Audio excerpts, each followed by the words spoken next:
ناظرین، پہلے وقتوں کے لوگ ہم سے زیادہ لمبی عمر جیتے تھے اور بڑھاپے کی عمر تک پہنچنے کے باوجود بالکل تندرست اور فٹ رہتے تھے۔ ان میں اکثر کے نہ تو دانت گرتے اور نہ ہی ہڈیاں کمزور ہوتی تھیں، بال بھی مضبوط اور سیاہ رہتے تھے۔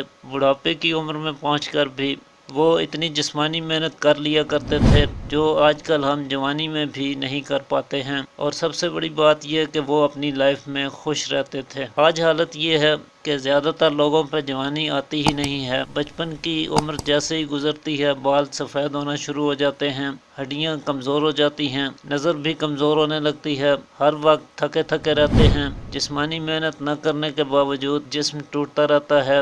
اس کی بڑی وجہ آرام اور آسائش بھری زندگی بسر کرنا اور نیچرل قدرتی غذاؤں کو چھوڑ کر کیمیکلز بھری مصنوعی غذاؤں کا بکثرت استعمال کرنا ہے۔ پہلے کے لوگ جن چیزوں کا استعمال کرتے تھے ان میں سے ایک گڑ بھی ہے۔ وہ گڑ کا استعمال کرتے تھے، جبکہ آج ہم کیمیکل پروسیس سے تیار کردہ چینی کا استعمال کرتے ہیں۔ چینی ہماری صحت کے لیے کتنی نقصان دہ ہے، اس طرف جانے کی بجائے ہم گڑ کے فائدوں کی طرف آتے ہیں کہ اگر ہم روزانہ گڑ کا استعمال کریں تو اس سے ہمیں کیا کیا فوائد حاصل ہوتے ہیں۔ ویڈیو پسند آئے تو لائک ضرور کر دیجیے گا، کیونکہ آپ کے ایک لائک سے، آپ کے پیار سے ہماری حوصلہ افزائی ہوتی ہے۔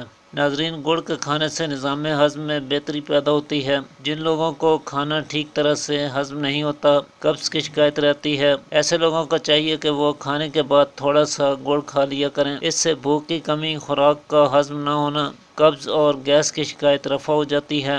لیکن آج کل کیونکہ گرمی کا موسم چل رہا ہے تو ایسے میں آپ 2 تولہ کی مقدار میں گڑ لے کر اسے تھوڑے سے پانی میں اچھی طرح سے حل کر لیجئے۔ لیکن آپ نے سرخ یا براؤن کلر کا گڑ لینا ہے، سفید گڑ ہرگز نہ لیجئے کیونکہ اس میں سوڈا ہوتا ہے۔ تو 2 تولہ گڑ کو تھوڑے سے پانی میں حل کر کے چھان لیجئے، پھر اسے ایک بوتل میں ڈال کر بوتل کو سونف کے عرق سے بھر دیجئے۔ اس میں سے 1 تولہ عرق کو 4 گنا پانی میں حل کر کے صبح شام کھانے کے بعد استعمال کریں۔ اس کے استعمال سے پیچش، دست، گیس، تیزابیت، کھٹے ڈکار آنا، متلی، قے، دل خراب ہونا، پیٹ درد اور بد ہضمی جیسی شکایات دور ہو جاتی ہیں۔ خوراک اچھی طرح سے ڈائجسٹ ہوتی ہے، معدہ اور پیٹ کو درست رکھنے کے لیے کمال کی چیز ہے۔ اسی طرح جن لوگوں کو خون کی کمی کا مسئلہ ہے، چہرے کی اور جلد کی رنگت پھیکی پڑ چکی ہے، تھوڑا چلنے سے سانس پھولنے لگتی ہے، ایسے لوگوں کو بھی گڑ کے کھانے سے بہت فائدہ ہوتا ہے، کیونکہ گڑ کے اندر آئرن کی اچھی خاصی مقدار موجود ہوتی ہے۔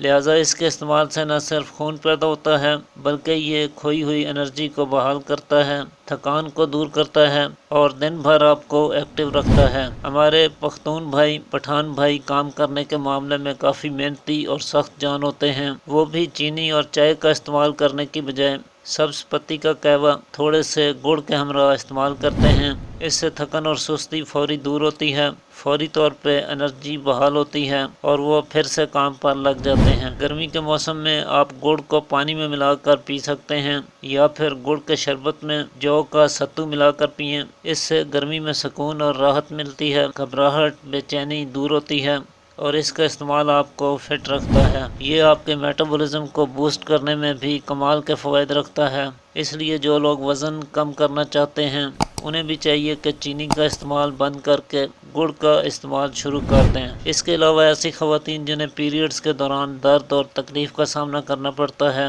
پیریڈز کھل کر نہیں آتے ہیں، ایسی خواتین کو تھوڑا سا گڑ پگھلا کر اس میں 1 چمچ سونف شامل کر کے کھانے سے پیریڈز کھل کر آتے ہیں اور درد یا تکلیف کا سامنا بھی نہیں کرنا پڑتا ہے۔ یہی وجہ ہے کہ حاملہ خواتین کو گڑ کا استعمال کرنے سے گریز کرنا چاہیے۔ تھوڑے سے گڑ میں چٹکی بھر کالی مرچ کا پاؤڈر ملا کر کھانے سے آواز صاف ہوتی ہے، گلے کو اور چھاتی کو بلغم سے پاک کرتا ہے، سانس کی تنگی سے نجات ملتی ہے۔ گڑ کے اندر اینٹی ایجنگ پراپرٹیز بھی پائی جاتی ہیں، اس لیے یہ جلد کو جوان بنائے رکھنے میں، رنکلز اور جھریوں کے خاتمے میں بھی معاون اور مددگار ثابت ہوتا ہے۔ تو آج کے لیے اتنا ہی ناظرین، امید کرتا ہوں آج کی ویڈیو آپ کے لیے مفید ثابت ہوگی۔ اسی کے ساتھ اجازت چاہتا ہوں، اللہ حافظ۔